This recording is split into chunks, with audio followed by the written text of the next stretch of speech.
Saudações a todos, seja bem-vindo ao Presidência Aberta. Hoje, no Presidência Aberta, tenho o privilégio e a honra de receber um daqueles nomes que a gente não esquece, porque está gravado na história da televisão, do desporto e da juventude moçambicana. Se falarmos de televisão nos anos 90, de programas que lançaram estrelas ou de reportagens que nos prendiam ao ecrã, estamos provavelmente a falar de alguém que já estava lá, a fazer, a pensar e a comunicar. Henrique Ali. Começou lá atrás, em 1993, na extinta RTK, depois foi para a TVM, que ganhou destaque e notoriedade, e não foi só como apresentador, foi criador de formatos que marcaram uma geração, programas juvenis com alma e identidade, como o lendário Novas Estrelas, onde surgiram nomes que até hoje brilham na música moçambicana, como Sweet, K10, Dr. Mingos, Phil Baby, entre outros. Tudo gente que ele viu nascer para a arte. Bom, mas ele não parou por aí. Ainda na TVM, começou a fazer reportagens desportivas, dividindo-se entre a produção e a informação. O talento falou mais alto e ele foi recrutado para o jornalismo, agora a sério. Em 1998 chega a RTP África, o palco agora era internacional, África do Sul, Namíbia, Zimbábue. Foram 8 anos a contar histórias, a levar informação e a representar Moçambique com profissionalismo. Criou programas, fez coberturas de tudo um pouco e formou-se em áreas como narração, apresentação, reportagem, mas tudo isto em Portugal, no centro de estágios da RTP. Na bagagem, trouxe também pela passagem na Universidade Católica de Lisboa, onde estudou comunicação e marketing. E mesmo sem concluir a licenciatura, nunca parou de estudar, de crescer e de ensinar. Aliás, até formou outros jornalistas. Em 2006, começa uma nova jornada na Super Sport e foi aí que nasceu o 100% Máximo, um programa que esteve no ar durante 15 anos e hoje ele continua na linha da frente como revisor linguístico, narrador, produtor, apresentador e tudo o que a televisão ainda precisa. Para além das câmeras, é também cronista, com textos fortes e opiniões firmes nos jornais Desafio, Lance MZ, Jornal dos Desportos e Olho Clínico. E como se não bastasse, tem um livro de poesia quase pronto. Sim, poesia, isso que vocês ouviram.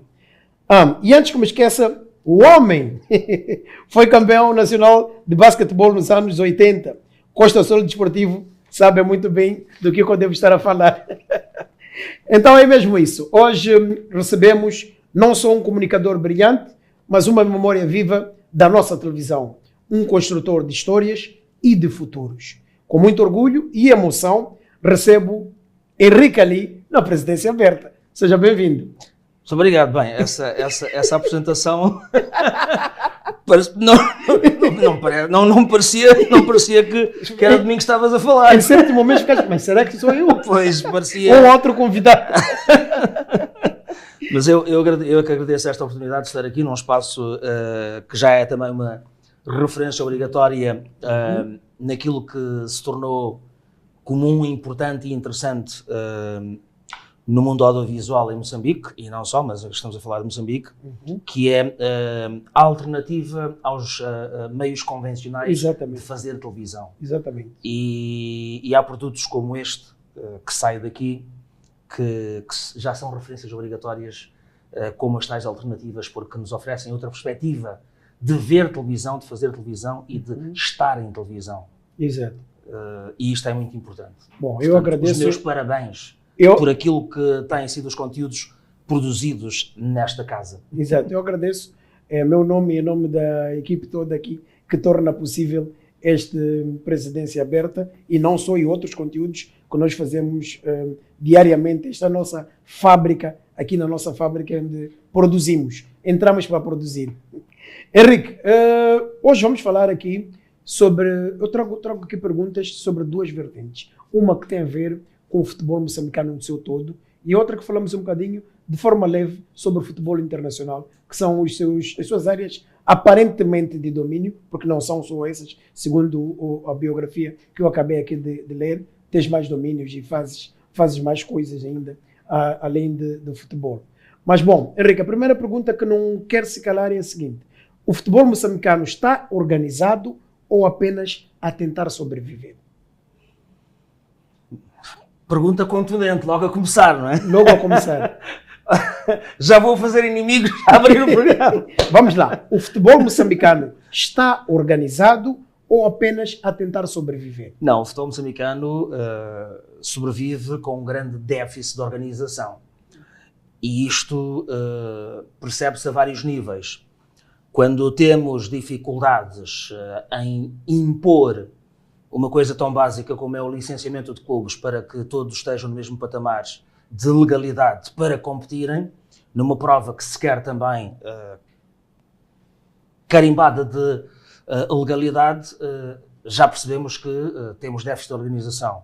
Quando fazemos uma ronda pelos clubes e percebemos os desníveis de apetrechamento de equipamento e de material entre as várias camadas que os clubes movimentam, às vezes com os meninos dos iniciados a irem ao jogo no domingo com equipamento transpirado e suado que os juvenis usaram no sábado à tarde, estamos a falar de um déficit grave de organização. E podemos ir para as infraestruturas, podemos ir para a própria estagnação que se observa hoje naquilo que são as facilidades básicas de apoio à atividade esportiva num clube. Quando dizemos um clube, estamos a falar de uma infraestrutura que movimenta mais do que futebol, que movimenta várias modalidades. Mas nós queremos falar só de futebol, podemos falar só de futebol, porque um departamento de futebol só por si movimenta centenas e às vezes até milhares de pessoas num só clube. E quando olhamos para tudo aquilo que falta em cadeia, percebemos que o futebol moçambicano, de facto, como dizias, como perguntavas, mais sobrevive do que está organizado para dar um salto qualitativo, que é o que todos nós desejamos. Exatamente, mas neste contexto, o que é que realmente está a falhar que pode ser mudado para mudar este cenário? Observo alguma teimosia, podemos até aperfeiçoar o termo e chamar alguma renitência. Em que sentido? No sentido de que, durante muitos anos, o futebol em Moçambique foi gerido de uma forma muito, digamos que, familiar. E eu uso o termo familiar porque a ideia era, chegas a um Mafil, chegas a um Costa de Sol, chegas a um Desportivo, a uma Chaquera, a um Ferroviário, a um Aguiadouro, e desde logo os membros da direção são aqueles que jogaram no clube há 30 ou 20 anos, os membros da Assembleia idem, o contínuo, o roupeiro, o massagista, todos têm que ter alguma ligação, algum vínculo. Quer dizer que... E o que é que isso fez? Fez com que muitas pessoas, aivadas desse conhecimento que trazem como praticantes da bola, não apanhassem o barco da evolução. E a evolução é o quê? A ciência começou a meter-se no desporto de uma forma agressiva, mas positivamente agressiva. A ciência hoje tem muita gente preparada para intervir nas mais diversas áreas do desporto e ajudar nos processos evolutivos, como sejam a gestão de um clube. Já se faz de forma científica hoje. E nós ainda encontramos alguma renitência naquela estrutura mais arcaica, se me permitem o termo, mais tradicional, que não abre portas à academia, que não deixa a academia entrar, porque existe ali algum receio de quem já está lá há 30, 40 anos e só está lá por aquilo que jogou pelo clube ou por aquilo que deu ao clube, do ponto de vista moral, mas já não tem conhecimento suficiente para elevar o clube a um patamar diferente do ponto de vista da gestão e da própria progressão da instituição para uma sociedade que seja desportiva, mas que também tenha um cunho empresarial, que comece a ter alguma capacidade de autossustentação. Tudo isso fica parado. E o Emerson, que tem esse conhecimento, que pode vir agregar, não tem as portas abertas, é barrado à entrada. E o Ali, que está aqui deste lado, que não tem esse conhecimento, continua estagnado. E o que é que acontece com o clube? Perde o barco. Sim. Exato. Na sua opinião, o problema do futebol moçambicano é mais técnico, estrutural ou até político? É um pouco das três coisas. É um pouco das três coisas. Não sei se vamos chegar aí, mas podia referir-me muito rapidamente à questão política. Sim. Há decisões que são tomadas no futebol moçambicano de caráter eminentemente político, sem grande sustentação técnica. O que quer dizer que a vontade política sobrepõe-se àquilo que é a realidade objetiva no terreno que permite ou não a concretização de um certo objetivo, competitivo neste caso. Portanto, aí está a questão, a vertente política. Há o problema técnico, que é o tal déficit que se nota em muitas áreas de intervenção, porque não se permite que gente que já tem formação em certas áreas entre nas associações, na federação, nos clubes. Ok? E pronto, quer dizer, cozinhando-se essas questões, obviamente que temos aqui a receita perfeita para um produto que tem um potencial enorme nunca chegar a ter esse rótulo de produto. Ou seja, nunca ser algo que se possa colocar-se numa prateleira com um rótulo atrativo e que se possa dizer este produto tem vida própria, vai se sustentar e vai continuar a crescer. Tudo bem. Henrique, como é que olha para a questão recorrente, por exemplo, do chumbo do Estado Nacional de Desempenho para as competições internacionais? Eu acho que o Estado Nacional de Desempenho, se a memória não me atraiçou, pelo menos umas 4 vezes já foi chumbado para as competições internacionais. O que é que acha que está a acontecer? Qual é o seu olhar em relação a esta questão e quais seriam as soluções que gostava daqui apresentar para mudar ou reverter este cenário? Vou começar pela solução. Sim. Do problema já falámos muitas vezes e acho que vou começar pela solução. Eu vivo num país já há 20 anos que tem provavelmente dos melhores estádios da África, comparados apenas com os estádios da África magrebina, não é? Exatamente. Vamos falar de Marrocos, Argélia, Tunísia, Egito. E temos grandes emblemas na África do Sul que não têm um estádio próprio, por exemplo. Acontece normalmente o derby do Soweto, que toda a gente já deve ter ouvido falar, que é o jogo entre as equipas mais populares da África do Sul, que são o Kaizer Chiefs e o Orlando Pirates.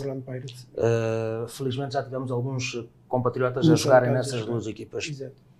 É verdade que hoje o Sundowns manda no futebol sul-africano, mas em termos de popularidade e tradição, o Kaizer Chiefs e o Orlando Pirates são os maiores clubes sul-africanos. E eles protagonizam aquilo a que se designa o derby do Soweto. Esse derby é jogado no estádio Soccer City. E passa a publicidade, esse estádio tem outro nome. Chama-se FNB Stadium. Sim. Porquê? Pela razão óbvia de que quem gera aquele estádio é aquela empresa. Estamos a olhar mais ou menos para um cenário que acontece entre o Inter de Milão e AC Milão. Também. Na Itália. Também. Que usam do mesmo estádio. Usam o mesmo estádio. De gestão municipal. Exatamente. Exatamente. A gestão do estádio pertence à Câmara Municipal de San Siro. Muita gente às vezes pergunta, mas é Giuseppe Meazza ou San Siro? Bem, o estádio começou por se chamar San Siro porque foi edificado em San Siro, que é uma localidadezinha ali na cidade de Milão. E depois há um certo Giuseppe Meazza que fez uma carreira extraordinária no AC Milan, aliás, no Inter de Milão e um pouco no AC Milan, mas acima de tudo também na seleção de Itália. E a Câmara Municipal resolveu rebatizar aquele estádio com o nome de Giuseppe Meazza.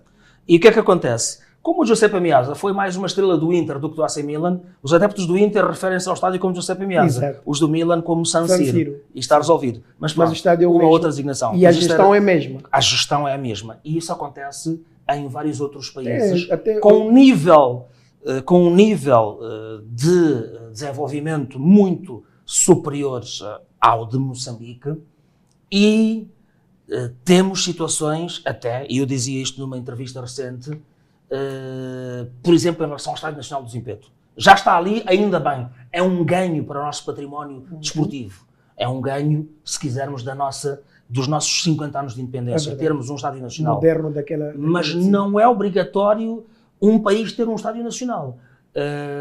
E quando existem em alguns estádios, em alguns países, esses estádios nacionais também são geridos por terceiros. Temos o estádio Mané Garrincha, em Brasília, É um estádio nacional que não é gerido pela Confederação Brasileira de Futebol. Não põe ali uma 500. CBF não tem nada a ver. Não tem nada a ver. Está ali uma empresa, não é? Não vou dizer o nome por questões comerciais, que gera o estádio. E quando a Confederação, no Brasil é a Confederação, a CBF precisa utilizar o estádio, diz: Sr. Miranda, nas datas tais e tais, vou precisar do estádio, e pronto, está ali o estádio. E podemos ir para uma superpotência como a Alemanha. Não tem estádio nacional. Sabias disso? A Alemanha, 4 vezes campeã do mundo, não tem estádio nacional. Há estádios que servem os interesses da Federação. São pontualmente alugados e a seleção da Alemanha, aquela super poderosa seleção da Alemanha, vai lá e joga e faz os seus jogos e pronto.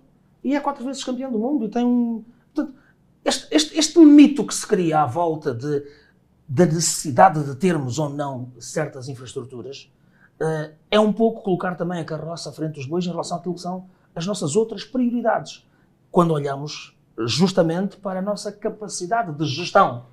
Por isso é que eu dizia, vou começar do fim para o princípio. A solução é entregarmos a gestão do Estádio Nacional do Zimpeto a uma entidade privada que se responsabilize por cumprir com todos aqueles itens que estão lá. Desculpa cortar, nós tínhamos aí o Fundo Desportivo. Fundo de Promoção Desportiva. Fundo de Promoção Desportiva a fazer a gestão do Estádio Nacional de Zimpeto. Sim, mas com que aconteceu? Mas com que dinheiro? De onde vem? De onde vem o dinheiro? Vem do mesmo orçamento? Vem do mesmo orçamento. Que tem que sair para a educação, para a saúde, para a defesa, enfim. É difícil. E eu digo isto... E desculpa cortar, e já aqui há algumas vozes até a dizerem: mas por que não vão pegar uma empresa sul-africana, entreguem e façam a gestão do Estádio Nacional de Zimpeto, porque estamos a mostrar claramente que nós não temos capacidade de fazer essa gestão. Qual é a sua opinião em relação, por exemplo, a este... Eu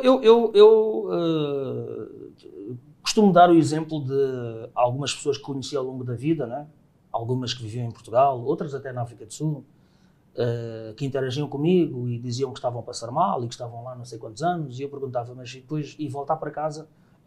Agora vou voltar para casa com as mãos a abanar e não tenho nada para mostrar destes 15 anos ou 20 anos que estive aqui. E eu digo, isso é um pensamento retrógrado.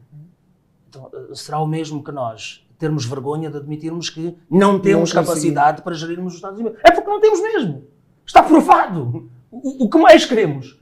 Continuar com o estádio a degradar-se, continuar com o estádio abaixo do padrão que é exigido pela CAF e, em algumas circunstâncias, pela FIFA, porque não queremos admitir que não somos capazes? Não há vergonha nenhuma nisso. Não há vergonha nenhuma nisso. Eu penso que não há vergonha nenhuma nisso. Aliás, são vários os exemplos de infraestruturas esportivas que herdamos, entre aspas, do período colonial, que hoje estão num estado de degradação avançadíssimo. Porquê? Porque não temos capacidade. E a capacidade, entenda-se, não é técnica. Não é uma incapacidade intelectual. Quer dizer, tu sabes como gerir tu sabes o que tens de fazer para estas paredes continuarem de pé. Se calhar não tens a capacidade para o fazeres. E é desta incapacidade que estou a falar. É percebermos que, em algum momento, não temos recursos, não temos até alguma capacidade técnica. Hoje em dia, há gente que ganha dinheiro com formação para gerir estádios. Emerson Miranda. A função dele, e vive melhor do que nós os dois, é gerir um estádio. Porquê? Porque existe uma complexidade de atividades que fazem parte dessa gestão, que nós olhamos para aquilo e pensamos: gestir um estádio é ter a relva nivelada. Não é só isso. Há muitas outras coisas que têm que ser feitas e nós temos que admitir que não temos essa capacidade, porque está provado até por aquelas outras infraestruturas que já temos, que não fomos nós que construímos, ou que não foram construídas no nosso tempo de independência, e não conseguimos manter. Não conseguimos manter. Então, não há vergonha nenhuma nisso. Solução: entregar.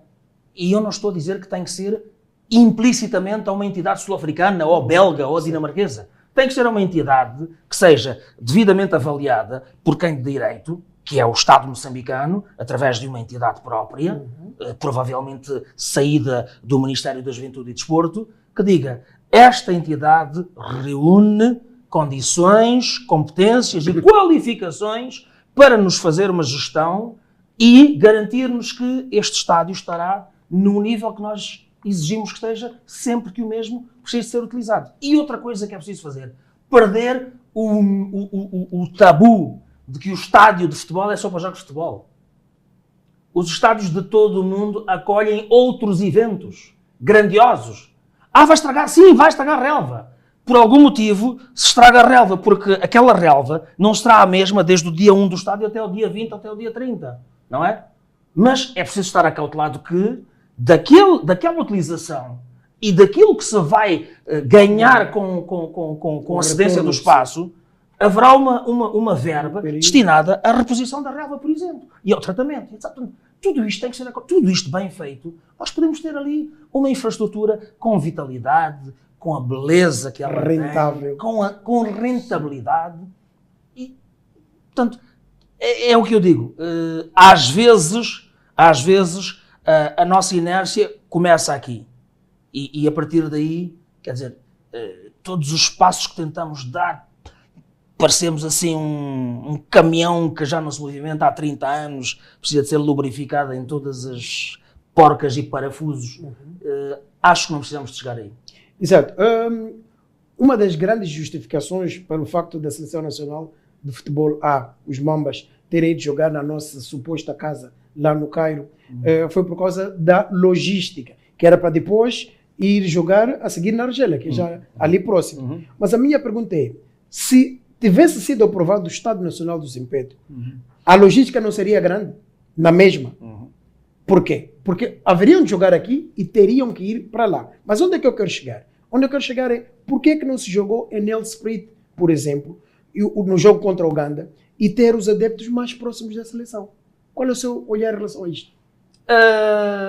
Do lado de quem lamenta não ter podido estar perto da seleção, mas também pelas explicações que me foram dadas, porque também fiz essa pergunta, claro, às entidades competentes, fiz essa pergunta ao selecionador nacional, do ponto de vista daquilo que era o desgaste físico e todas as equações sobre não jogar em casa. Sim. E pareceu-me razoável aquilo que me foi apresentado, que não jogando em casa, o valor de ganhares 500 adeptos ou 1000 que fossem, não seria também muito mais do que isso, pelo universo que se estimou até da partida anterior que aconteceu no Estádio Mbombela, noutra eliminatória. Naquela eliminatória. Exatamente. Fomos ganhar 3-0. Foi 3-0. 3-0, portanto, o universo de espectadores não seria muito superior a 1000. E o que se ganharia com esse apoio, em contrapartida com o que se perderia do desgaste e etc., e depois de uma viagem que teria que ser de Nelspruit, de volta a Moçambique, de Moçambique para Joanesburgo, enfim. Sim. Portanto, fazendo-se esse roteiro todo, chegou-se à conclusão de que, não jogando em casa própria, Maputo, Beira, sim, Nampula, ou Climane, seria mais valioso para a equipa ir jogar onde jogou e pronto. A partir do momento em que ganhamos a Uganda por 3-1, tudo foi esquecido. Temos que acreditar que realmente houve ali uma boa estratégia, não é? Houve uma estratégia que resultou no facto de termos puxado o jogo para o Cairo, ficando a 2 ou 3 horas depois da Argélia. Portanto, basicamente foi isso. Então, claro que me revejo naqueles que queriam estar perto da sua seleção, porque não são muitas as ocasiões em que podemos ver a nossa seleção a jogar, claro, e queremos estar lá. Mas pronto, também feitas as contas, pronto, acabei por aceitar tranquilamente essa opção que foi tomada pela... Agora, é assim, não deixo de pôr uma ressalva, não é? E digo isto de forma franca e aberta. Aliás, alguns elementos da Federação Moçambicana de Futebol têm relações próximas comigo. Está na hora de começarmos a elevar a seleção de Moçambique, que se apura para canos consecutivos, 2 consecutivos, a um patamar de maior respeitabilidade. Isto quer dizer o quê?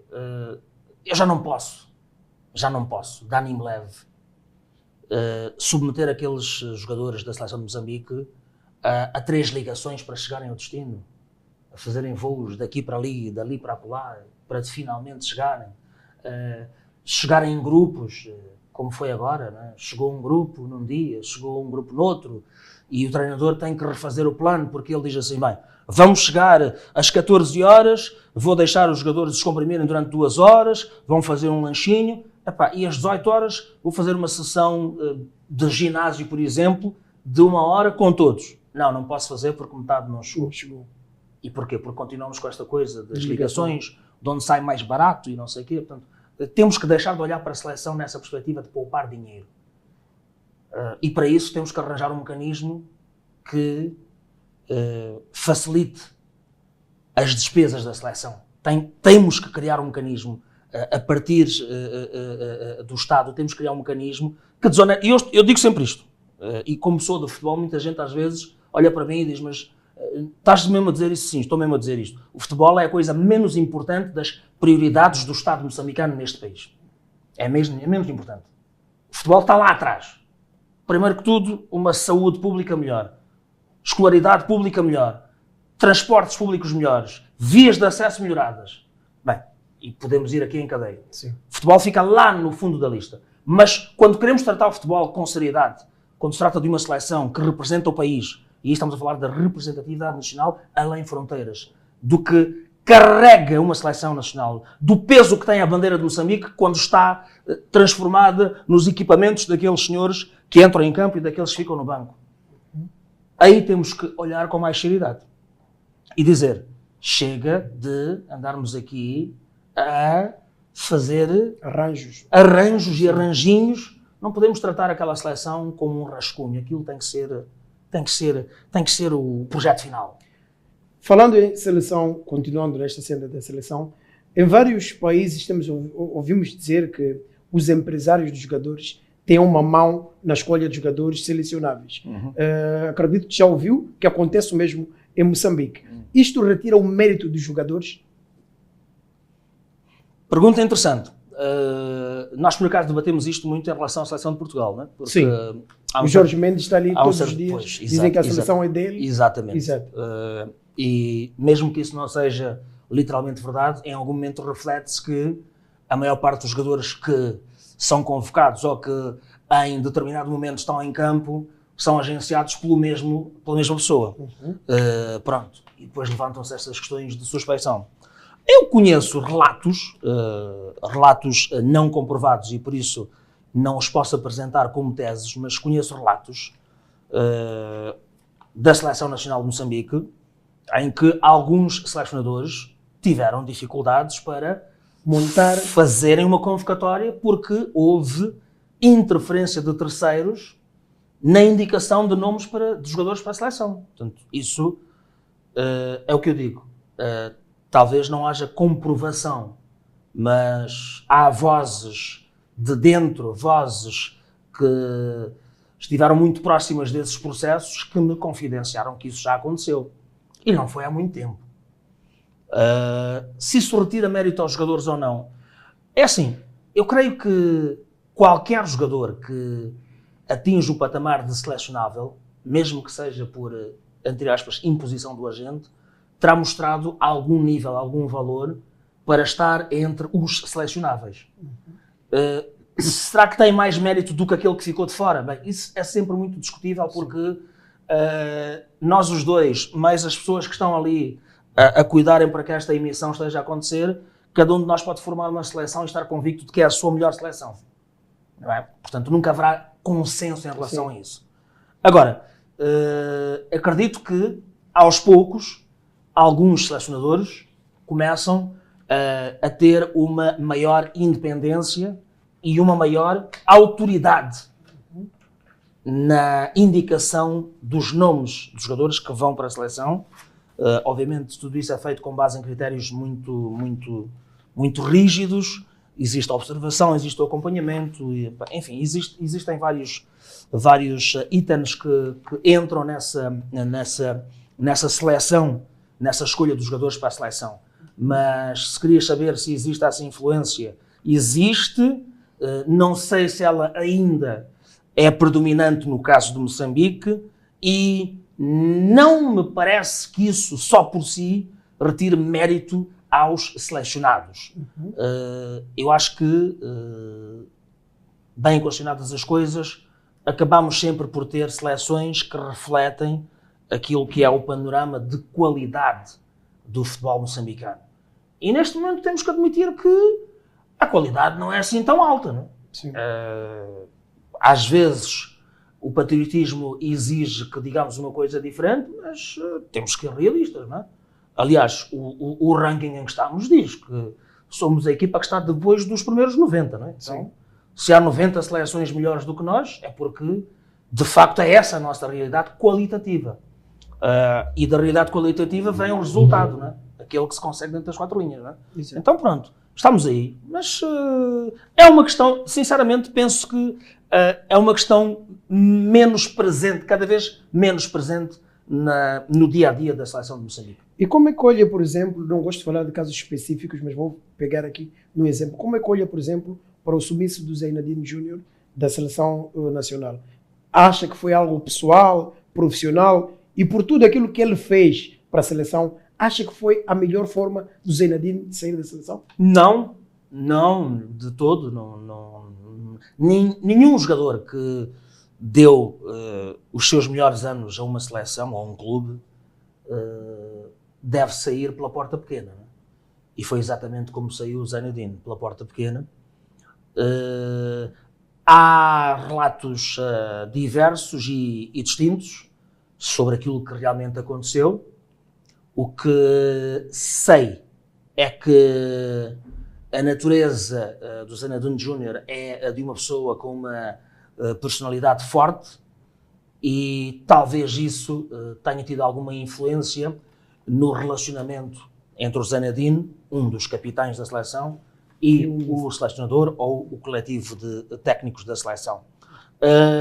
Por outro lado, acredito que se houvesse mais boa vontade das partes, talvez o Zainadine ainda estivesse a jogar na seleção. E quando digo das partes, estou a incluir também o Zainadine. Não estou a falar apenas da equipa técnica que deixou de o convocar. Mas essa é uma questão muito, muito delicada, muito sensível. Que foi tratada num fórum interno, mas que, infelizmente, pelo advento das novas tecnologias hoje, acabou por transpirar muita coisa cá para fora e houve muita especulação à volta do que realmente aconteceu lá dentro. Dos episódios, das discórdias, dos entendimentos, mas volto a dizer que, como moçambicano, não me sinto nem um pouco satisfeito e tão menos orgulhoso de ver o Zainadine Júnior, por tudo aquilo que ele representou e representa para o futebol moçambicano, a sair da seleção da forma que saiu. E se eu tivesse algum poder, talvez tivesse orientado as coisas de forma diferente. E já agora, um abraço ao Zainadine, que continua a ser um belíssimo embaixador do futebol moçambicano e do desporto moçambicano em particular. De um modo geral, peço desculpa. E já agora, como é que olha para a relação Federação Moçambicana de Futebol versus Chiquinho Conde? É uma relação de amor e ódio, e aí não há que inventar a roda. Está claro, desde o início, que um está a suportar o outro também está... Sim, é um casamento, digamos que não é um casamento muito feliz, mas é um casamento que... tem que se aturar. Tem condições para continuar. A partir do momento em que os egos baixam e os objetivos profissionais são colocados num patamar de prioridade, Chiquinho Conde e, vamos dizer nomes, Faisal Cidade, acabam por ter que agir de forma politicamente correta um com o outro. Se quiseres a minha opinião, e podes difundi-la tranquilamente, assinada Henrique Ali, Chiquinho Conde não é o treinador favorito de Faisal Cidade, Faisal Cidade não é o presidente favorito de Chiquinho Conde. Essa relação de afeto não existe. Agora, acredito que cada um deles, até pela maturidade que já tem, encontrou uma plataforma de ser cordial, correto, civilizado e educado na relação que deve ter com o outro, porque ambos fazem parte de um mesmo projeto. Um como timoneiro da instituição contratante e outro como timoneiro, enfim, daquele que é o produto de ouro de uma federação, que é a sua seleção de honras, não é? Neste caso. E há uma coisa que é importante destacarmos. Falavas agora há pouco do Zainadine, e nós estávamos a conversar em off que os capitães Zainadine, Macher e Domingues tiveram um papel também importante na contratação, ou melhor, no processo de contratação de Chiquinho Conde, porque isso pressupõe que têm ou tinham os três uma boa relação com o técnico. Essa relação talvez tenha sido abalada, obviamente, com a desvinculação de Zainadine, porque, para quem não sabe, Zainadine, Macher e Domingues são pessoas que fora dos campos têm uma vida privada muito próxima. São amigos e irmãos, que fazem projetos em conjunto, que passam férias juntos, que, enfim, vivem uma vida muito próxima fora dos gravados, e obviamente que quando se belisca um deles, os outros dois também se podem ressentir um pouco. Mas acredito que existe uma boa relação, no geral, globalmente, existe uma boa relação entre o Chiquinho e o grupo. Até porque já ouvimos muitas vezes aquela canção, vamos jogar pelo Chiquinho, vamos, os jogadores animados, Chiquinho e Tamu Belela, Chiquinho, uma coisa assim, cantada em Rongo, em Xangano. Mas isto mostra que, em muitos momentos, existe harmonia de grupo e existe uma relação de alguma proximidade entre grupo de trabalho e equipa técnica liderada por Chiquinho. Lamento, obviamente, esse incidente com o Zainadine Júnior. Exatamente. Ainda vamos chegar ao outro incidente, mas agora gostava de também ter a sua análise em relação à nossa Seleção Nacional de Futebol, já que estamos a falar sobre os Mambas. Praticamente é a mesma desde antes do CAN passado. Qual é o critério que acha que está a ser usado para selecionar os jogadores? Esta é a primeira questão. Depois, será que os outros jogadores não evoluem para ir à seleção? Esta é outra. Porque conseguimos notar, já em forma de comentário, conseguimos notar que há mais de 6 jogos nós conseguimos ver jogadores na seleção que nem saem do banco. Estão lá, são convocados, mas não saem do banco. Okay. Então, estas questões todas, para os amantes do futebol, para aqueles que acompanham o futebol freneticamente, conseguem reparar que nós temos jogadores na seleção nacional, que são convocados há mais de 5, 6 convocatórias, mas não saem do banco. E depois, eu posso dizer aqui claramente que a próxima seleção, a próxima data FIFA, vai ter os mesmos jogadores que estiveram na seleção passada, no jogo passado. Isso digo de olhos fechados. A convocatória vai ser a mesma. O que é que está a acontecer? Depois vais-me recordar as outras questões. A primeira era... A primeira é em relação à seleção desde antes do CAN ser a mesma. Ok, pronto, ok. Vamos começar por aí. Consistência, vamos lá. Vamos começar por aí, ok. Há aqui 2 questões que temos que analisar. Sim. Primeiro que tudo, existe uma cultura entre nós que é de alguma negação da questão da naturalização de atletas, não é? Okay. Temos tido um movimento a incentivar isso, que é liderado por Faisal Cidade e as minhas palmas ao Presidente da Federação Moçambicana por incentivar e por liderar esse processo e por envolver, obviamente, o Estado moçambicano, porque a aquisição de uma nacionalidade passa, obviamente, por vários processos burocráticos e, acima de tudo, pela aprovação do Estado. Quem concede uma nacionalidade é um Estado. Exatamente. E tem-se feito esse trabalho. Por outro lado, existe uma equipa técnica que tem que respeitar a ideia de que há um núcleo de jogadores nacionais, aqueles que atuam em equipas nacionais, grosso modo no Sambola, que, obviamente, cada vez que se anuncia que mais um foi naturalizado, dependendo da posição, não é? É menos um. É menos um deste núcleo que vai caber na seleção. Exato. E isso, obviamente, cria algumas energias negativas e algumas renitências. Por outro lado, é muito difícil a um técnico como o Chiquinho Conde e qualquer outro que estivesse naquela situação fazer uma renovação constante das convocatórias quando a base de convocação são jogadores que atuam num campeonato que não existe.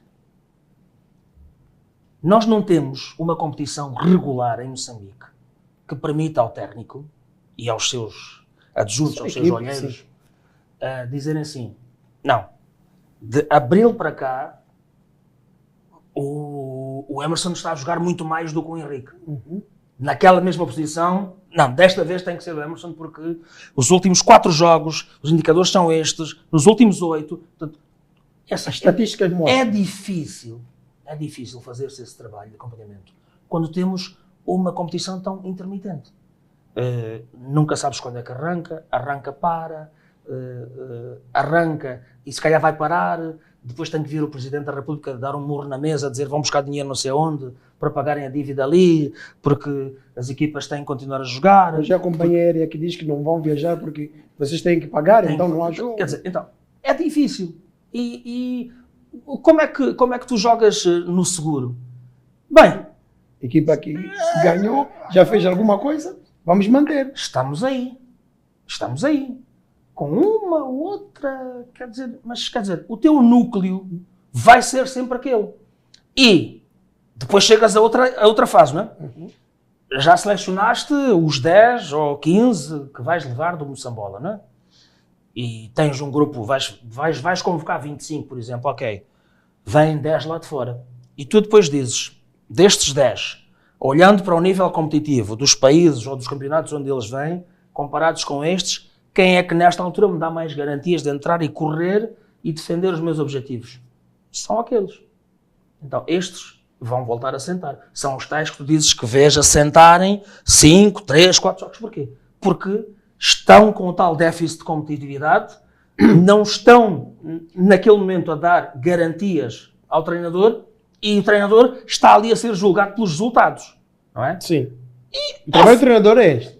Sim. É fácil. É resultado. Não funciona, não tem resultado, out. Exatamente. Ok. Automaticamente estás aqui a dizer-me que aqueles que estão ali no banco são mesmo para fazer número. Para cumprir os 23 selecionáveis. Eu não gostaria que fossem... Estou a olhar de uma forma... Sim. Posso infelizmente induzir-te a esse raciocínio. Mas aquilo que eu quero que as pessoas percebam no essencial é que com o déficit competitivo que nós temos, com o déficit competitivo e com o déficit de qualidade nas nossas competições, não se pode fazer mais. Não se pode fazer muito mais, do ponto de vista do selecionador, e chega um momento em que olhas para objetivos imediatos. Tu podes dizer que estás a construir uma seleção para o futuro, mas essa seleção que estás a construir para o futuro tem que ganhar hoje, tem que ganhar depois da manhã, senão tem que ganhar na próxima semana, no próximo mês, porque se ela não ganhar, o teu projeto de construção vai por água abaixo. Deixas de ser tu ali, vem outro e começa outro projeto. Exato. E assim sucessivamente. Então, acredito que chegamos a uma fase em que um treinador que já está, aos anos que está o Chiquinho, agiria da mesma forma. Aliás, tu, se calhar, olhando um pouco para o exemplo que nos é mais próximo do ponto de vista da afinidade cultural e linguística que é Portugal. Has de ver um cenário muito parecido em algumas circunstâncias. Sim. Mas são sempre os mesmos. Porquê é que são sempre os mesmos? Existe alguma razão. Primeiro que tudo, a defesa do treinador que quer um resultado e acredita que aquele grupo é o que mais lhe garante chegar a esse resultado. E por outro lado, é olhares para as alternativas e dizer assim, epá, não dá. E o 11 inicial é feito depois de pelo menos 2 treinos, não é? O selecionador... Mas Henrique, olhando para o nosso 11 inicial, varia muito nos últimos, vamos já falar nos últimos 5 jogos, incluindo presenças no CAN. Não varia. Por conta da mesma justificação. Não varia, mas é assim, eu se calhar não sou a pessoa mais autorizada para dizer porque é que não varia, porque há um selecionador, há um homem que... Estou a dar uma opinião, estou a dar aqui uma opinião, que é com base nos factos que analiso. E posso dizer que, com exceção de um ou outro jogador para esta ou para aquela posição, sinceramente, não estou a ver daquele grupo que foi selecionado para os últimos compromissos da seleção, não estou a ver, enfim, uma seleção que pudesse ser muito diferente daquela. É verdade que agora para os 2 jogos no Egito e na Argélia não tivemos o Domingues, não tivemos o Mexer. Já tiveste uma mudança, né? Já tiveste uma alteração, já tiveste um nome novo no meio campo, em vez do Domingues, tiveste um nome novo na defesa, no centro de defesa, em vez do Mexer. E por que circunstâncias? Pois, mas tiveste. Mas agora, mas é assim. Mas por que circunstâncias? Mas agora também te vou perguntar o seguinte. Será que neste momento, apesar dos seus 40 anos de idade, já temos um jogador que em 50 minutos, vamos lá dizer, 60 minutos no máximo, te dê mais do que o Domingues te dá naquela posição? Eu digo-te francamente que não tens. Com aquela qualidade, 60 minutos, não estou a falar de 90. Vamos lá passar para a minha próxima pergunta. Como é que olhas para a questão da última data FIFA, onde o capitão não foi a 2 jogos porque não entregou passaporte? Estamos a falar do nosso capitão Domingues. Se isso mesmo acontecesse há uns 10 anos atrás, o Domingues estaria excluído da seleção, como foi excluído para os 2 jogos? Ou haveriam de ter feito certas manobras para o Domingues ter participado nos jogos, pela relevância que ele sempre teve na seleção? Porque, aparentemente, Henrique, o que nós conseguimos reparar nesta não convocatória do Domingues é que era conveniente ele não estar. É a minha opinião. Era conveniente ele não estar. Porque essa justificação do passaporte, só hoje, um capitão que está na seleção há quanto tempo? Há quanto tempo nós estamos Domingues na seleção para ter um erro desses de passaporte que não está bem explicado até hoje, de passaporte, e que não fez com que o capitão não esteve nos 2 jogos, quer dizer, não se conseguiu resolver nem para o outro jogo. Há 10 anos seria o Domingues que estaria sem ter participado no jogo desse, mesmo que a seleção tivesse ganho os 2 jogos. Mas estamos a falar de uma figura emblemática da Seleção Nacional de Futebol. Falar de Domingues é falar de uma estrutura da Seleção Nacional. E nós não podemos tratar o Domingues com esta forma como nós tratamos, como foi tratado, nós não, como foi tratado nos últimos 2 jogos da data FIFA. Henrique. Pois, há aqui uma versão oficial, não é? Há aqui uma versão oficial que diz que, quando os passaportes foram solicitados, os jogadores convocados, nomeadamente os da União Desportiva do Songo, fizeram a entrega dos passaportes e aproveitaram os 10 dias de estágio que a União Desportiva do Songo fez em Maputo para fazerem essa entrega dos passaportes. Segundo consta, o Domingues não tinha o passaporte em sua posse. E quando fez a entrega do passaporte, isso eu confirmei com o António Trigo Paulito, que é diretor desportivo da ODS, questionei quando é que a ODS entregou o passaporte. E disseram que o passaporte tinha saído do Songo na sexta-feira para chegar a Maputo no sábado. Pelo que se sabe, a data limite para a entrada do pedido de vistos era a sexta-feira. Ou seja, em na que o passaporte devia sair, supostamente ainda estava a sair do Songo. Sim. Portanto, isto quem me disse foi o diretor desportivo da União Desportiva do Songo. Agora, nós podemos fazer muitas especulações e até posso concordar com a tua teoria de que, se calhar, noutros tempos, ter-se feito um esforço adicional para que se resolvesse a questão do passaporte Domingues. Mas se calhar também aqui entra outra questão. Não conversei com o Chiquinho Conte sobre isto, mas se calhar há aqui uma tentativa da equipa técnica não abrir um precedente de indisciplina, que é: vocês podem se habituar a não cumprir prazos porque nós vamos sempre dar um jeito e vocês acabarão por viajar, por embarcar, por jogar, etc. Por um lado. Por outro lado, sinto que em todo este processo a pessoa mais interessada não foi ouvida. Eu não sei até hoje qual é a versão do Domingues sobre o que se passou e o que ele pensa de, que realmente aconteceu. de tudo o que aconteceu. Exatamente. E acho que fomos um pouco negligentes, e contra mim falo, como jornalista desportivo, porque não fizemos um esforço para ouvirmos o Domingues e se calhar acomodámos-nos cedo demais naquelas justificações formais que nos foram dadas. Uhum. Eu dizia-te há pouco, aos 40 anos ainda acho que o Domingues faz falta à seleção, porque para dar aqueles 50, 60 minutos que ele dá com aquela qualidade, naquela posição e com as características que ele tem, ainda não temos um jogador trabalhado para isso. E acho que o Domingues continua a ser uma mais-valia para esta seleção. E isso remete-me para aquela questão que puseste. Se calhar até se podia ter feito um esforço extra, adicional, Mas para se quiseram usar como resolver. Para a questão da indisciplina, como estava aqui a dizer. Eu penso que pode. Mas é suposição. Pode passar deixar por claro aí. que é uma suposição. Pode, não, eu estou a assumir isto como uma especulação. Sim. Especulação assinada por Henrique Aligue. Se calhar o Domingues foi usado como exemplo para que os outros pensem que quando há prazos determinados, os mesmos devem ser cumpridos e não se abrem exceções para ninguém. Agora, nem que a pessoa tenha o rótulo do Domingues. Agora eu pergunto, o que é que vai acontecer para a próxima convocação da data FIFA? Será que não teremos um Domingues com o ego beliscado? Será que não temos um Domingues capitão da seleção com autoestima um bocadinho em baixo? Que Domingues é que nós teremos, se é que teremos, para a próxima convocatória? É assim, o Domingues que conheço, eu comecei por conhecer o Domingues aqui e transitamos mais ou menos na mesma fase.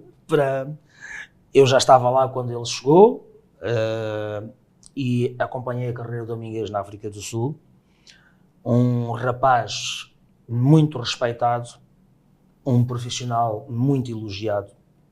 Aliás, há um treinador que costuma encontrar nos estúdios da Supersport, que é o Sr. Gavin Hunt, e sempre que olha para mim, já faz a mesma brincadeira, dizer, poça pá, eu treinei o melhor jogador da história de Moçambique, pá, hein? Passou pelas minhas mãos, que pena foi perdê-lo para Sundowns na altura, porque o Sundowns oferecia mais e o Domingues já profissional e tinha que olhar para isso. Mas voltando à tua questão, e depois deste interlúdio, acredito que o Domingues que teremos na seleção será o mesmo Domingues, com ou sem o orgulho ferido, com ou sem a autoestima beliscada, teremos o mesmo Domingues a dar aquilo que pode e sabe a seleção, dentro daquilo que lhe for permitido a dar a seleção. Se houver questões mais pessoais, o Domingues saberá como resolvê-las com quem direito. E o Domingues, que muita gente não conhece e que tenho o privilégio de conhecer por força da minha aproximação a ele, por causa das nossas profissões que casam, é um Domingues que é um ser humano espetacular. É um ser humano extraordinário. É uma pessoa afável e é assim, eu não me lembro de ver o Domingues zangado. Zangado do ponto de vista de estar irado. Exato. Quer dizer, com mágoa, carregar mágoa e... Não me lembro. Pode ser que com a idade as coisas tenham mudado um pouco, mas acredito que vamos ter o mesmo Domingues e faço votos para que o Domingues esteja em condições físicas e desportivas ideais para voltar a ser convocado para a seleção, porque o Domingues não tem que ser da seleção porque está com 40 anos, tem que ser da seleção quando já não consegue for útil à seleção. Exato. Henrique, acha que existe uma estratégia clara para exportar talentos moçambicanos para as ligas competitivas ou isso é deixado ao caso e à sorte dos empresários? Muito obrigado por esta pergunta. Pá. Muito obrigado. Eu tenho-me batido seriamente e às vezes até abro alguns parênteses que não devia quando estou a fazer quando estou numa transmissão desses jogos das ligas tal e digo, olha, estamos aqui na Liga Inglesa, está aqui um zambiano, sim, está aqui um zimbabiano, olha, estamos na Liga Italiana, está aqui um etíope, ou está aqui um gambiano. E onde estão os nossos falantes de português? Aqui, ali, vês? Na Liga Italiana agora tens 3 angolanos, pronto. Mas quer dizer, onde estão?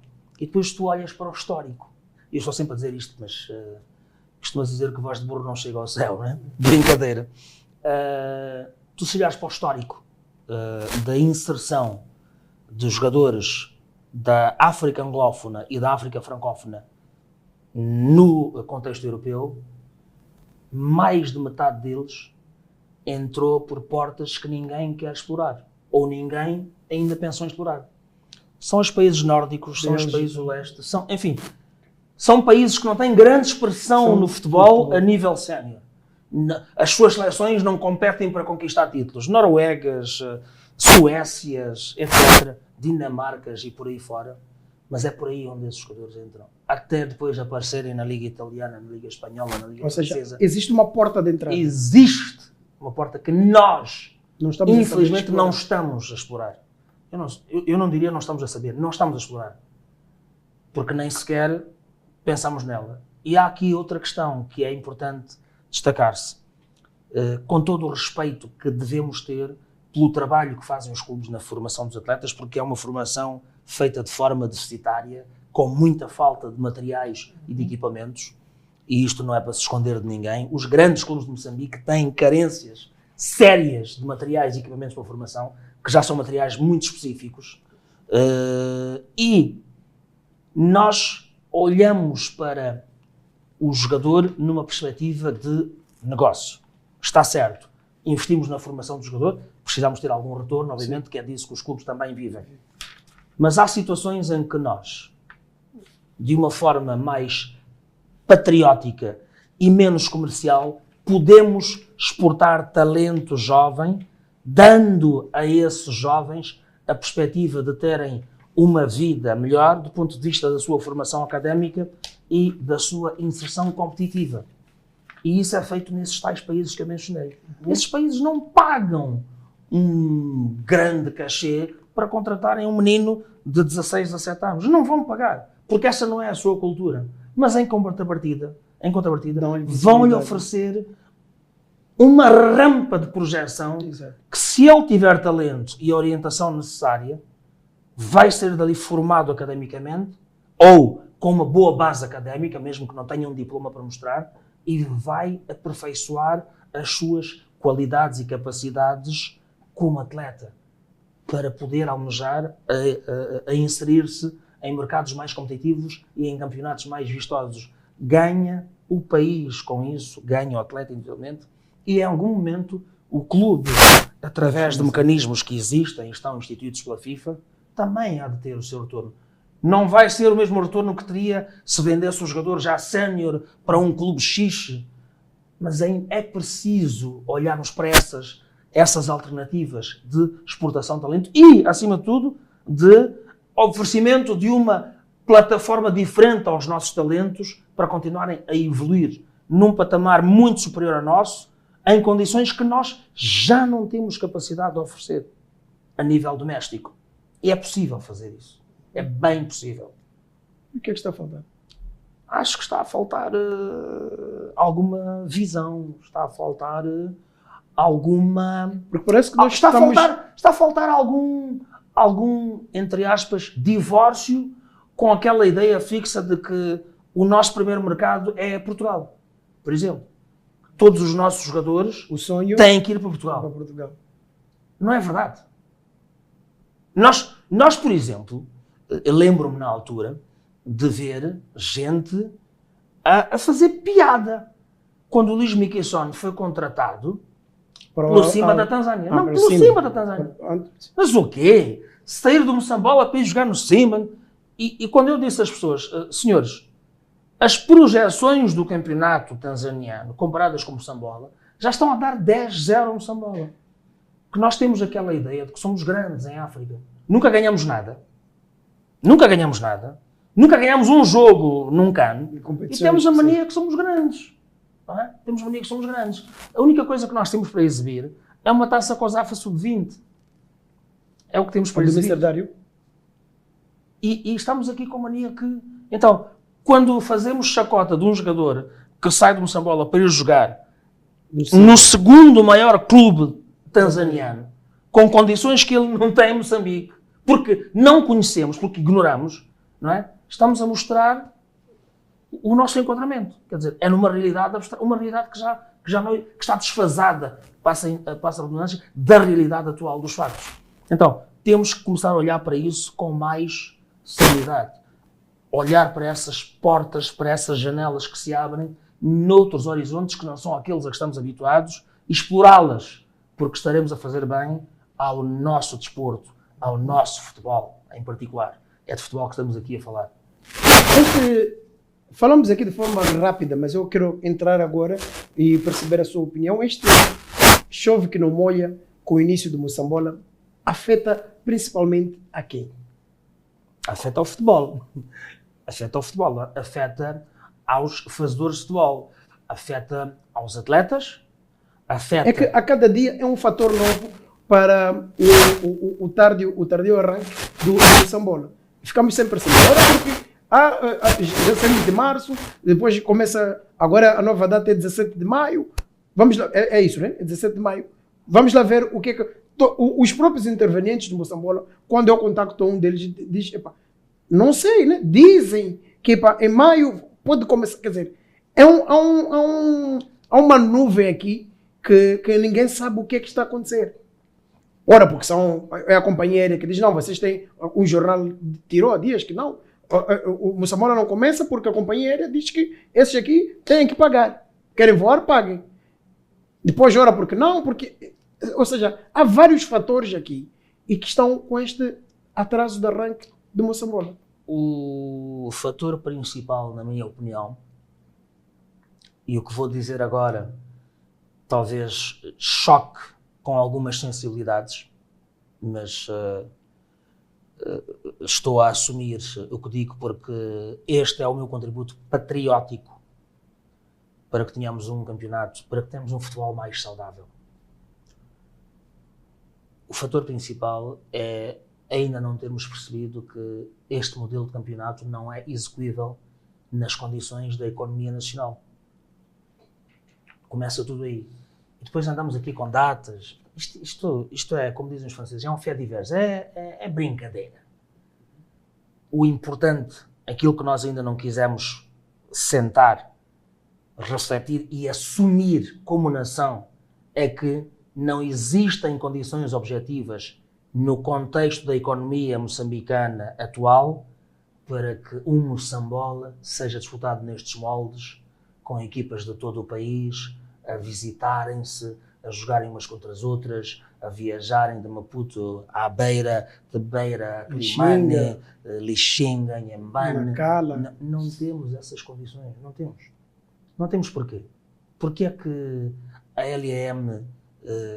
desculpa-me aqui a publicidade, porque é que a companhia aérea chega a um ponto de saturação? Porque a sua operação tem custos. Transportar gente numa aeronave tem custos elevadíssimos. Um avião que levanta da pista e põe-se no ar com metade da lotação está a perder dinheiro. A companhia está a perder dinheiro. Ok? Portanto, quanto mais transportar um avião cheio sem receber uma 500 por isso, ou receber muito abaixo do que seria o esperado numa carreira comercial normal. Então, o que é que acontece? Nós hoje temos esta situação em que, para acontecer o Moçambola, os clubes precisam que alguém lhes pague as deslocações. Porquê? Porque a nossa economia não permite que tenhamos hoje clubes robustos, clubes, empresas, que tenham sustentabilidade, que tenham finanças em dia para pagarem as suas deslocações. Mas você acha que na Liga Espanhola é a federação que paga as viagens do Real Madrid, do Saragossa, do Celta de Vigo para ir jogar? Não. Isso já passou. Então, é um contexto diferente. E qual seria a solução para o contexto moçambicano atual? É isto que muita gente não quer ouvir. É isto que muita gente não quer ouvir. É isto que choca com a tal ideia de que este é o campeonato da unidade nacional, o campeonato que liga o sul ao norte de Moçambique. Nós precisamos de voltar para um campeonato que seja feito a nível regional, numa primeira fase. Como acontece com as fases pulo de apuramento para o Moçambola? Exatamente. Porque é a nível regional. Vamos supor, o pessoal do sul joga todo no sul, os do centro no centro, os do norte no norte. E dali saem os seus representantes para o Moçambola. Para uma fase nacional. Sim. Uma fase nacional que tenha 8 ou 10 equipas ou 12, mas que seja uma fase mais curta, que custe menos dinheiro, que custe menos a quem põe o dinheiro, aos clubes que têm gastos. Hoje, hoje, um clube do Moçambola tem que pagar taxas de aeroporto. Não paga as passagens, mas paga as taxas do aeroporto. Sim. Tem custo. Tem que pagar a hospedagem, que num passado distante não pagava. Tem que pagar a alimentação. Meu amigo, só com hospedagem e alimentação, se fizeres ao fim de 10 jornadas, já não te rende ganhar 5 milhões de prémio no Moçambola quando ganhas o Canecão. Então te perguntas, estás a fazer futebol para quê? Estás a fazer o campeonato para quê? Para teres lá as cores e exibires o equipamento, etc. Não. Os clubes precisam de ganhar, precisam ter retorno, porque aqueles craques que estão ali, que jogam, que vestem o teu uniforme, têm que ser pagos. A transformação dos clubes para SAD pode ser para tornar esse SAD. Sim, pode ser uma... Mas para os clubes se tornarem SAD, há várias ferramentas que têm que ser colocadas à disposição. Nomeadamente os clubes poderem ter algum encaixe, poderem ter infraestruturas que lhes permitam ter um encaixe alternativo à bilheteira. Sabemos que a bilheteira não paga nada, não é? E então os clubes têm que ter infraestruturas que lhes permitam, nos espaços adjacentes, criarem atividades de rendimento. Exato. Os clubes precisam de ter contratos de transmissão dos jogos de futebol muito melhores do que os que têm hoje, porque aquilo que os clubes recebem hoje está, enfim, muito abaixo, por exemplo, do que se ganha na África Sul, posso dizer. Olha, só para dar um exemplo, já agora, não é para fazer inveja, mas pronto. Sim. Cada clube da PSL, da Premier Soccer League, que é o Moçambola da África do Sul, por assim dizer, durante creio que são 9 meses de competição, 9 meses de campeonato, ganha por mês 1 milhão de randes. Por participar no campeonato. Isso entra para a conta do clube, 1 milhão de randes. Por mês? Por mês. Por cada mês de campeonato. Portanto, vamos supor que são 9 vezes, são 9 milhões de randes.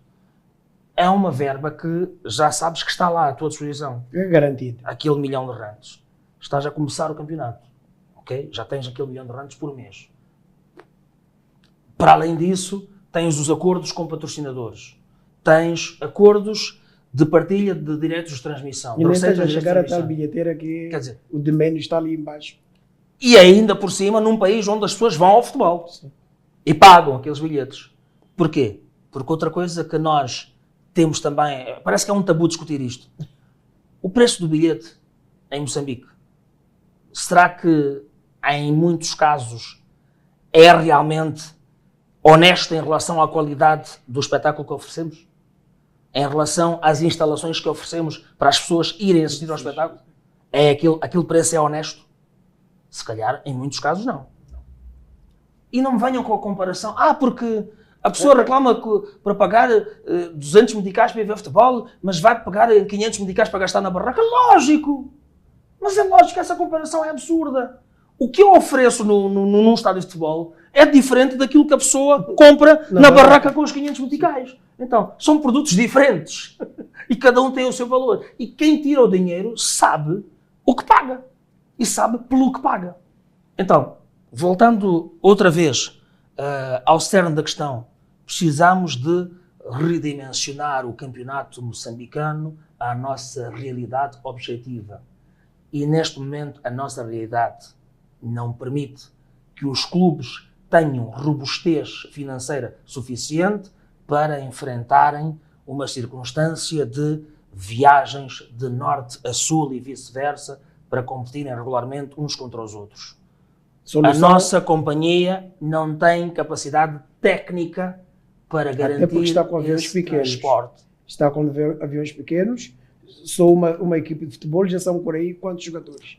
Vamos lá. Não são só jogadores. Sim, a equipe toda técnica vai... Equipa técnica, chefe equipa de departamento, apoio, vai não sei o quê. Massagistas, roupeiros... São etc. menos quantos lugares no avião?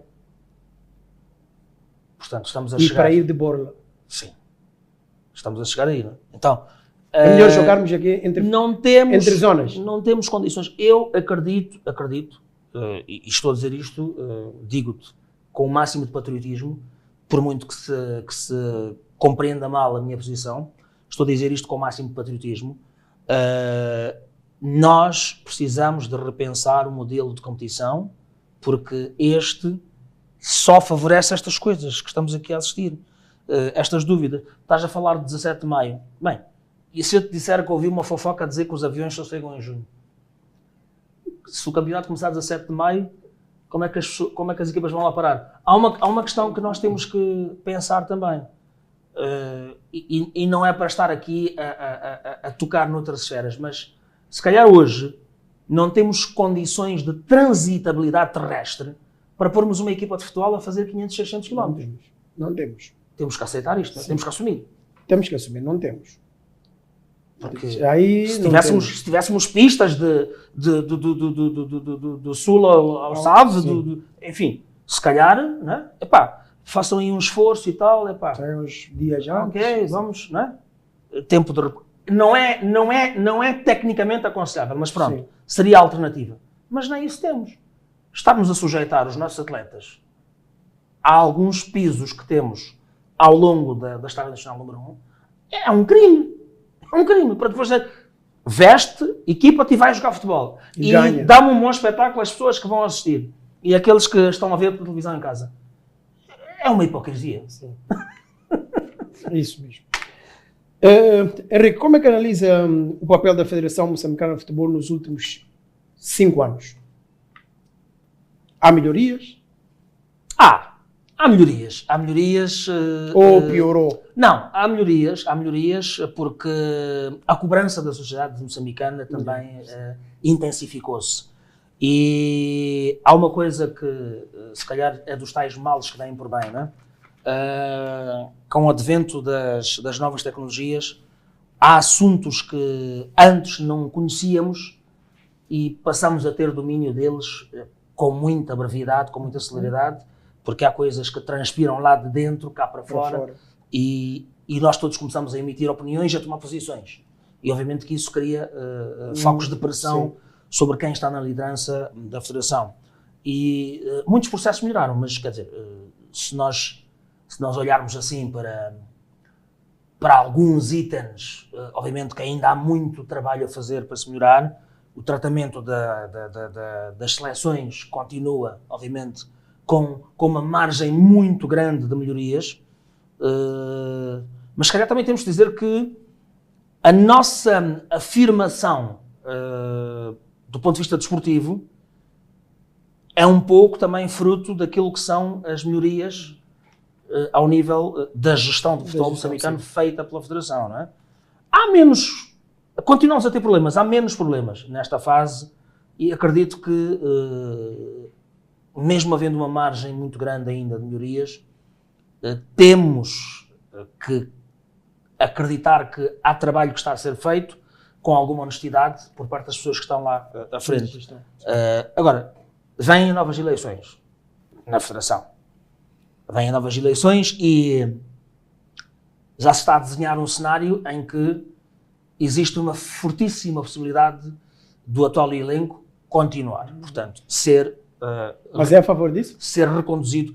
Eu sou a favor de gente que faz trabalho competente. Se a reeleição garantir que Faisal Cidade e os seus colaboradores vão continuar a trabalhar na melhoria das condições para a prática de futebol em Moçambique, vão trabalhar em quadros competitivos melhores e vão trabalhar para que a nossa seleção seja tratada, as nossas seleções sejam tratadas com muito mais dignidade, sim, sou a favor da reeleição, como serei a favor de algum candidato que venha a partir de oferecer tudo isso e mostre algum grau de execuibilidade do seu projeto. Mas neste momento, sim, não me oporia à reeleição de Faisal Cidade se os propósitos da sua reeleição fossem aqueles que eu agora mencionei.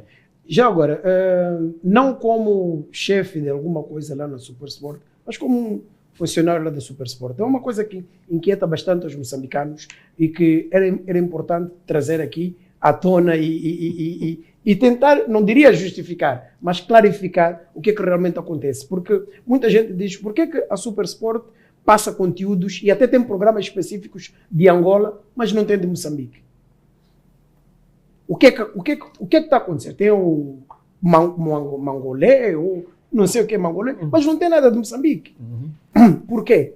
Esta é a questão, e por que que Moçambique não é visivelmente exposto na Supersport com o potencial, com vamos lá, este aparato todo que tem a Supersport? Por que que Moçambique não está lá? O que é que está a acontecer?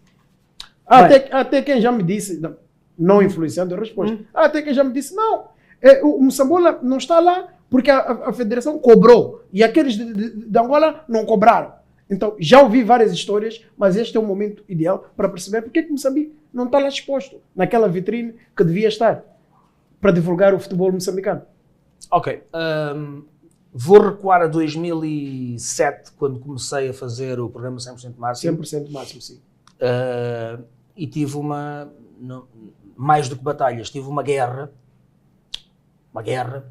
para conseguir passar resumos de jogos de Moçambola no 100% Máximo. Porque, violando-se o que está estipulado na lei, que é o direito à informação de interesse público, o que me permitia fazer resumos de 2-3 minutos de jogos de Moçambola e passar no programa que era emitido na Supersport, enfrentei várias dificuldades até vir a pedir uma audiência na altura com o Dr. Felisberto Tinga, por quem fica o meu abraço, explicar-lhe que a Supersport, naquele contexto de uma relação, era mais importante para o Moçambola do que o Moçambola para a Supersport. Sim.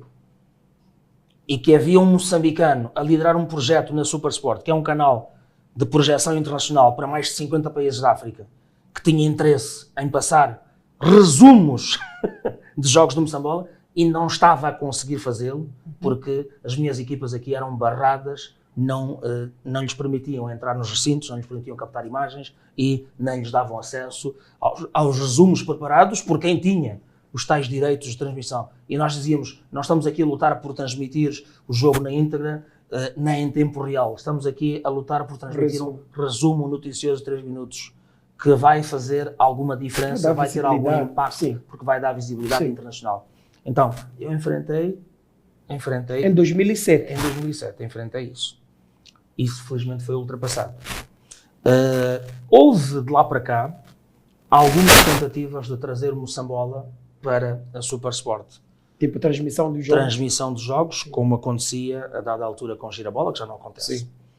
E também se encontrou várias barreiras do ponto de vista negocial, porque aparentemente houve sempre entidades que deram mais ou que ofereceram melhores garantias aos donos do Moçambola do que a Supersport. Aliás, não há muito tempo eu estive cá, mandatado pela Supersport, para negociar o Moçambola com a TVM, que é a entidade primária na produção dos conteúdos do Moçambola, e depois dessa reunião muito bem encaminhada, acabamos por sentir que houve ali um revés qualquer, porque houve algum interesse em negociar com outra entidade.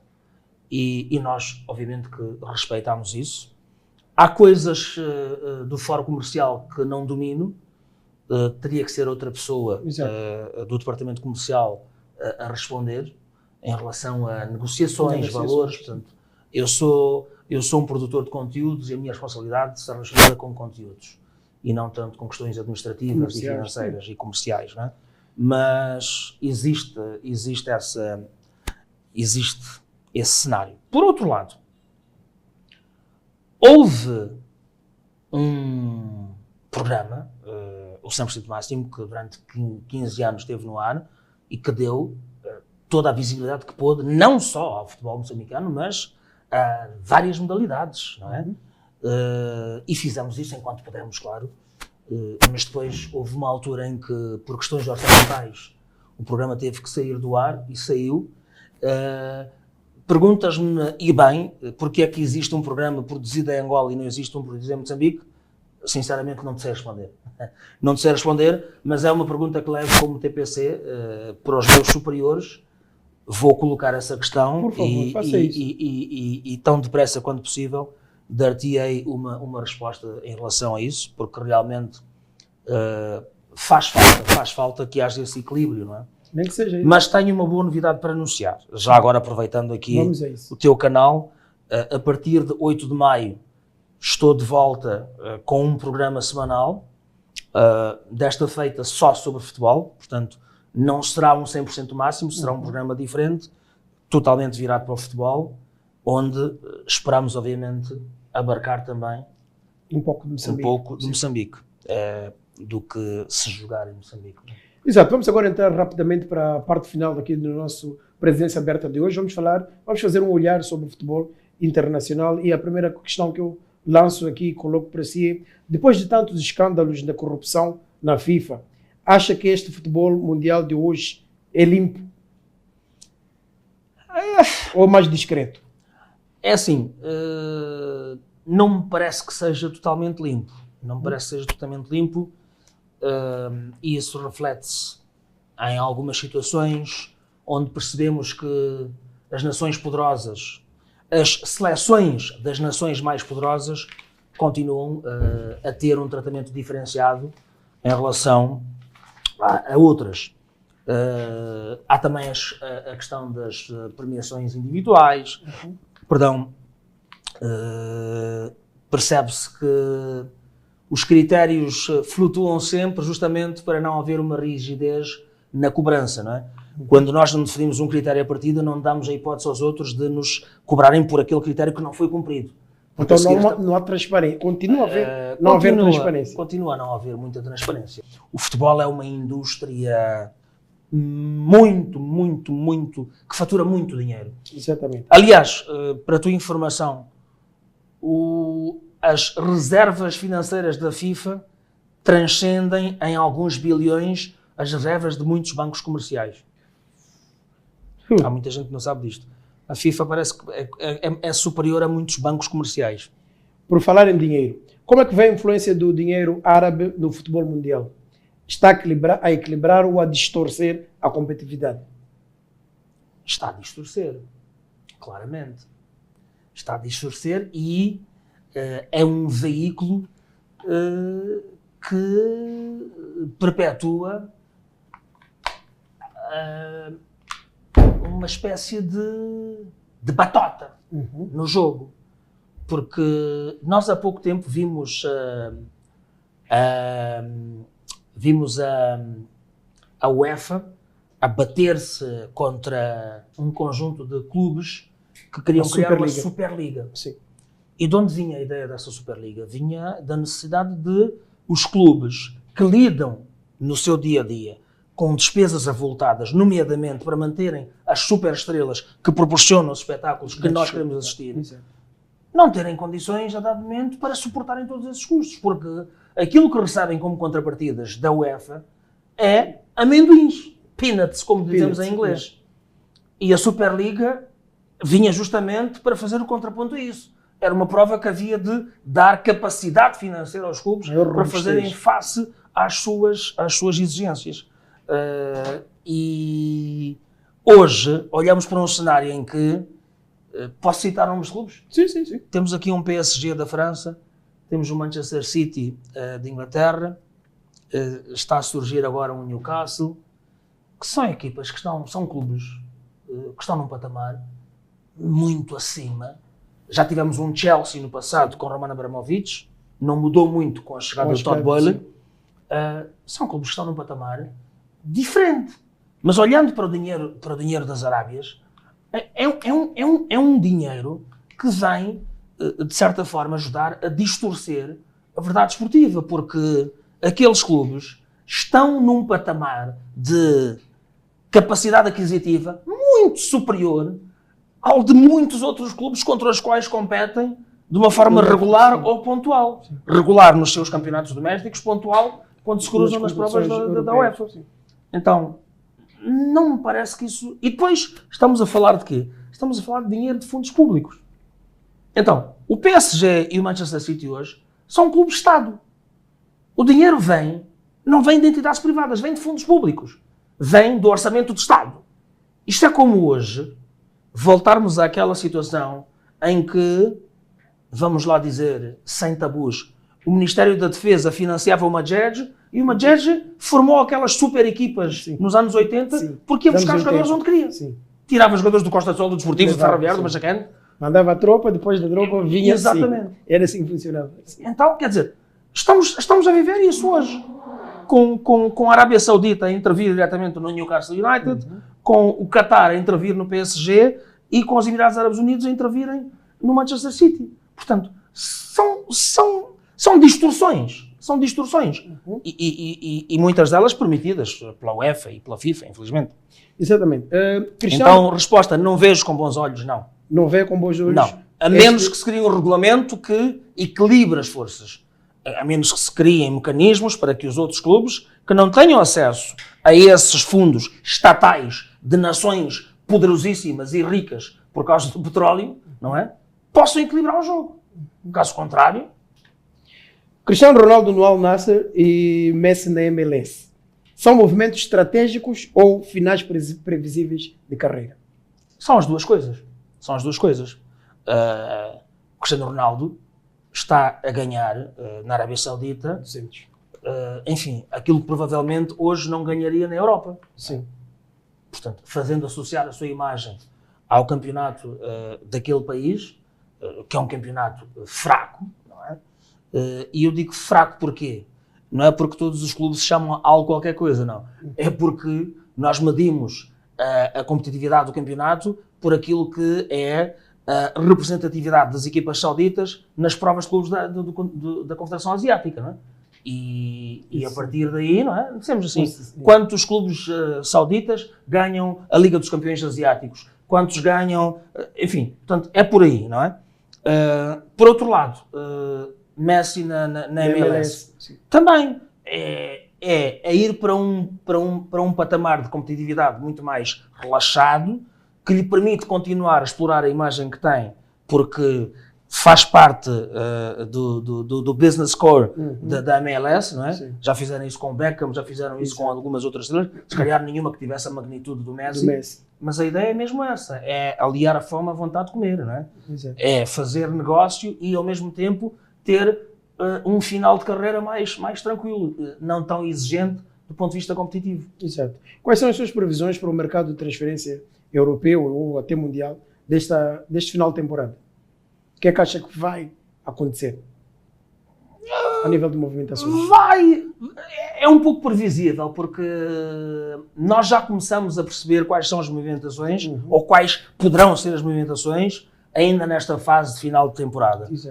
Já começam os rumores aqui e ali, até porque os clubes hoje usam essa ferramenta para começarem a extrapolar um pouco o valor dos passos dos seus atletas. Portanto, eles já dizem, Emerson, nós estamos a vender, vamos vender o passo do Alberto,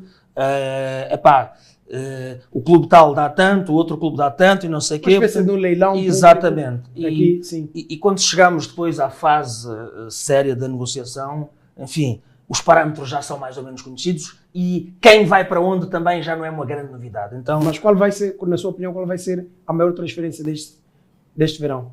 Verão europeu. Verão europeu.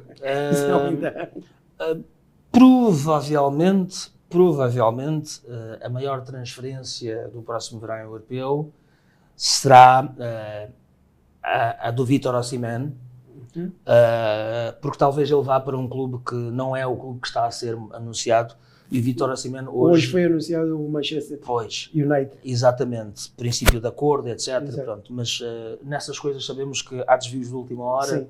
Sim. Até o fecho do mercado tudo é possível. Tudo é possível. E por outro lado, não deixa de ser uma grande transferência, mesmo que seja a custo zero, a confirmação da saída do Trent Alexander-Arnold do Liverpool para o Real Madrid. Porque neste momento está cotado como o melhor lateral direito da Europa, e ir para um clube que provavelmente vai fazer uma época zero, não é? Em termos de troféus. Sim. E receber um jogador daquela dimensão a custo zero, podendo potenciá-lo, enfim, com tudo aquilo que negociar com ele para uma época, talvez. Agora, os plantéis, enfim, estão mais ou menos definidos, não é? Não há muita mexida. Exatamente. E eu, se calhar, olho com mais atenção para aquilo que será a afirmação de alguns valores que estão aí a surgir. E no caso do Barcelona, o Lamine Yamal, penso que vamos ter uma época de afirmação do Lamine Yamal a sério. Melhor que esta. Vamos deixar de olhar para ele como um menino e vamos olhar para ele como um pequeno senhor que está ali pronto para vir a ser o futuro múltiplo bola de ouro, o futuro Messi, o futuro Cristiano Ronaldo. Exato. Penso que está ali naquele rapaz, se as coisas continuarem encaminhadas como têm sido até agora. Henrique, o VAR melhorou o futebol ou tornou o jogo menos espontâneo e mais burocrático? Como é que olha para o VAR? É assim. É penalti, não é penalti? É assim, Linhas, não. O VAR, Como é que? na sua concepção, é uma ferramenta muito útil ao futebol no quesito da verdade esportiva. Mas quem opera o VAR é o ser humano. Sim. E faz a sua interpretação. Ainda hoje nós discutimos decisões de VAR. Sim.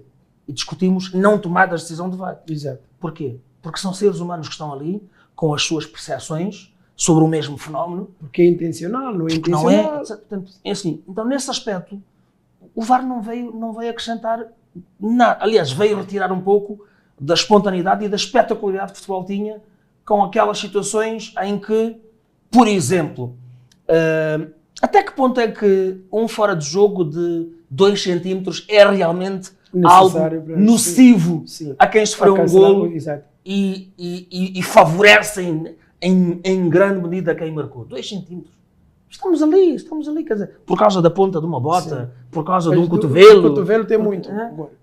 Enfim, por causa de um... Quer dizer, são estas situações que eu digo que, se calhar, o futebol estava melhor servido sem isso. Se fosse para questões mais de fundo, e eu olho para o VAR como uma ferramenta que nos podia ajudar muito nas questões disciplinares, por exemplo. Ok? Epá, aquilo que aquele senhor fez foi ou não grave, foi ou não intencional, portanto, mais nesses aspectos do que noutros em que acredito que o VAR veio tirar espetacularidade ao futebol e pronto. E agora também perdemos muito tempo útil de jogo com aquelas paragens para a consulta ao VAR. Isso também tira o ritmo do espetáculo. Portanto, eu acho que pronto, o futebol não é o mesmo com a introdução do VAR. Se calhar não sou competente para dizer se melhorou ou piorou, mas pela forma como vejo, acho que em muitas situações estaríamos melhor servidos sem o VAR. Aliás, eu vejo jogos da 2ª divisão inglesa e acho que são muito mais espetaculares porque não tem VAR. Não tem VAR, sim. Não tem VAR, então... É mesmo interpretação... A decisão é ali, na hora, é o olho humano, é a assunção de risco de errar. Sim. Nós erramos, somos humanos. Temos que assumir isso, temos que admitir isso. E quando trazemos uma máquina que tem o pressuposto de nos ajudar a não errar e continuamos a errar na mesma, então qual é a vantagem dessa máquina? Henrique, esta pergunta não é aquela clichê, mas quero ouvir a tua opinião. Quem é o maior nome de futebol mundial nos últimos 10 anos? 10. E porquê? Nos últimos 10 anos? 10. Esquece aquela hegemonia que havia ali, mas vamos lá olhar para os últimos 10 anos. Estamos a falar, estamos em 2025, estamos a falar de 2005 para cá. 2005 para cá. 10? Não. Não. 2015. 2015. Sim, 2015. 2015. É isso, 2015. Messi. Lionel Messi. Seguido de muito perto por Cristiano Ronaldo. Mas a tua pergunta é qual é o maior nome, não é? Sim, na tua opinião. Do futebol mundial nos últimos 10 anos. Não, o maior nome é Cristiano Ronaldo. É o nome mais... o melhor jogador... O nome com mais impacto comercial. É o Cristiano Ronaldo. É o Cristiano Ronaldo. Portanto, esse é o maior nome. Se colocares a questão do ponto de vista da qualidade futebolística, então Lionel Messi, para mim, nos últimos 10, nos últimos 15, assim, nos últimos 20, desde que ele foi apresentado em 2004 no Estádio do Dragão, e as pessoas muitas vezes perguntam-me isto, e eu não tenho nenhum tabu em responder a isto. Tu és do Barcelona ou do Real? Eu sou do Real Madrid, desde muito pequenino, e não posso esconder isto. Sou do Real Madrid desde que tinha 13 anos, por aí, desde o Mundial de 86. Então como é que dizes o Ronaldo? Porque, é assim, as minhas Como é que dizes o Messi?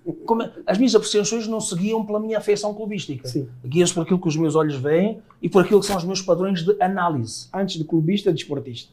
Então, o Messi, para mim, é o melhor futebolista da sua geração. Como já houve tempos em que eu aplaudia o Ronaldinho Gaúcho e ele nunca jogou no Real Madrid, era jogador do Barcelona. Era jogador do PSG, sim. Era jogador do Atlético Mineiro, foi jogador do Milan. Sim. Ok? Como também aprendi a apreciar as qualidades de Cristiano Ronaldo como matador, como um jogador de área, como um jogador do último terço, incomparável para mim, como goleador é incomparável.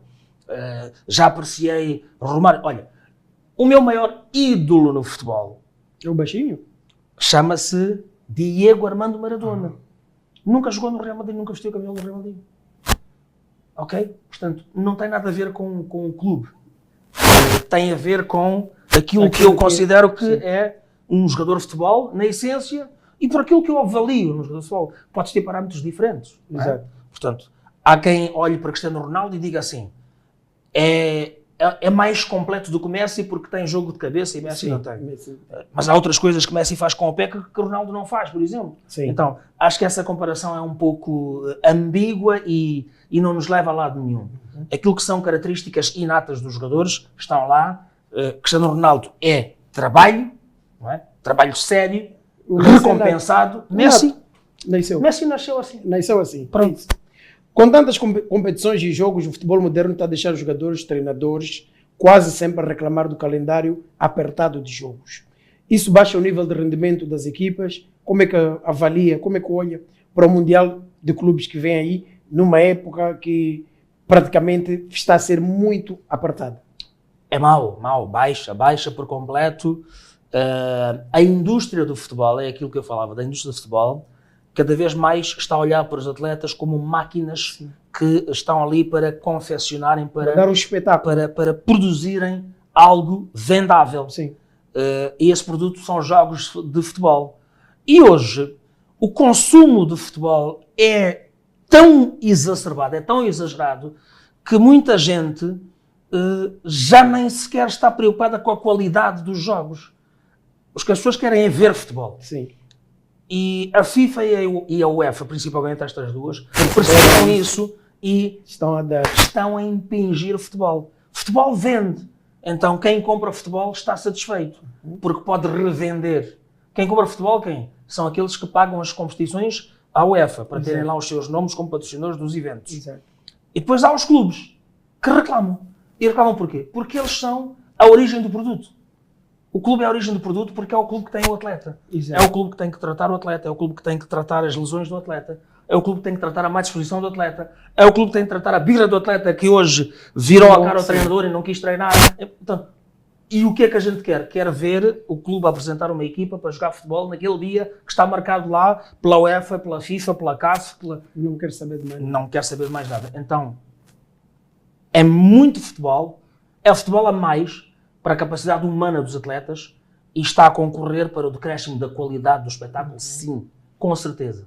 Se calhar está-se a faturar mais, mas está-se a faturar mais com um produto que está a ter menos qualidade. Exato.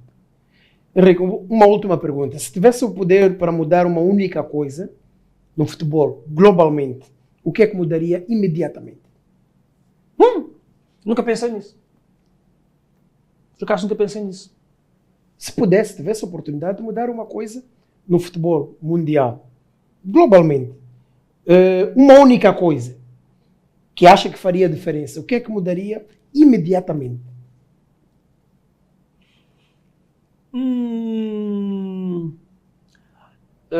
Talvez mudasse, mas parece que já vai ser mudado, mas talvez mudasse a lei do fora de jogo. Daria o meu critério seria um pouco mais largo para permitir que houvesse mais golos no futebol. Não estou a falar de gente marcar golos em fora de jogo, mas estou a falar dos critérios, não é? Daquela avaliação de quando é que está e quando é que não está. 10 ou 15 centímetros. Exatamente. Se tivesse que mudar alguma coisa agora, que eu acho que beneficiaria o espetáculo, seria o critério rigoroso do fora de jogo. Isso eu mudaria. Acha que Isso já é off. É mesmo fora das perguntas. Acha que a nova lei que vem com os guarda-redes de 8 segundos vai funcionar? Não vai.